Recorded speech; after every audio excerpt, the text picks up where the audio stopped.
Okay, just gotta get through it. One more.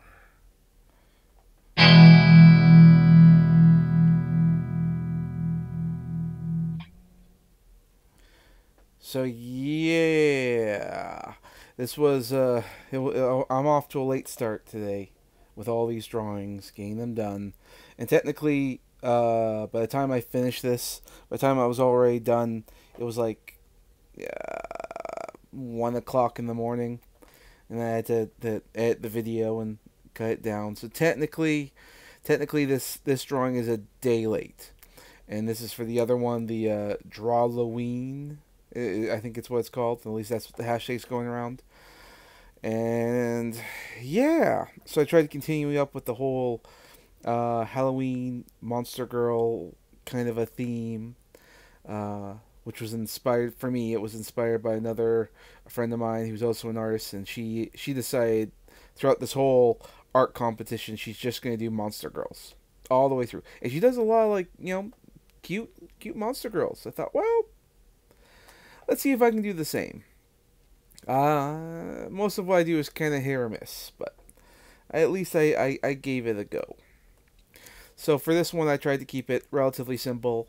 You may have noticed by looking at the image that I kind of get this is sort of like a werewolf esque kind of a girl, and I gave her kind of Wolverine kind of hair, which is what was going.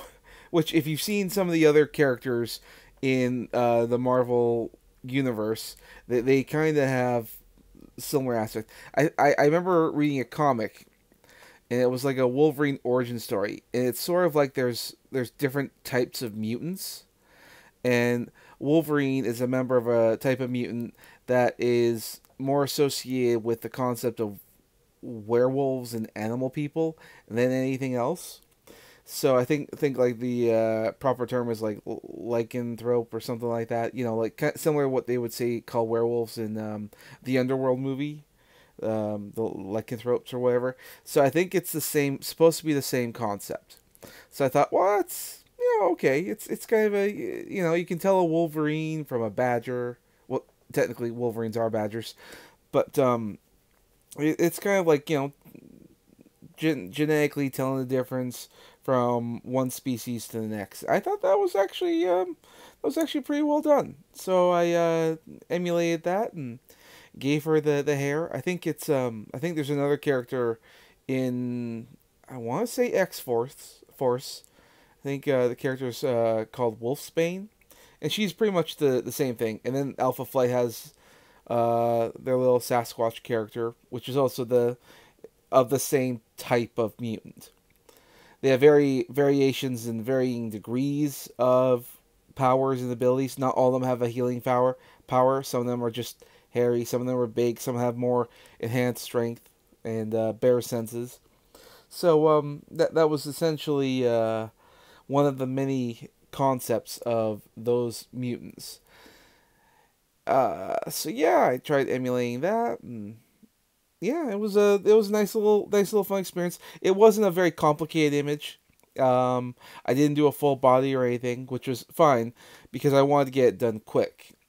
Also, I wanted to leave a bunch of open space because I knew I wanted to try something out, and it was a relatively simple thing. I took ink from my dipping well, and then I just sort of put it into a little tray, and I added more. You'll see later on in the video, you'll see me working with brushes and filling in the background sky with this watered down ink, and I tried to space it by and try kind of like a watercolor, except just using black, and just trying to and water it down to have shades of gray, and then I would have like a unfulfilled area, and that would be like the moon, and then once it's all done, I take like a white gel marker and then I just dip around the background to make a star kind of effect. Overall, I really liked it, and it was a learning experience because I've never done that before. However, I, the type of paper I'm using, it's not watercolor paper, and it definitely had the rippled over effect that just regular paper has when you add water to it. So it's a crumpled up kind of a mess. I assume once I close the book and let it dry, or let it close, and hopefully it'll smooth out again. I did notice that the following pages also got a little bit ruffled over, or wet, and they had that wavy look. You all know what I'm talking about. Well, if you've used watercolors, of course you'd know. So it's again, this is a learning experience. I'm glad I did it.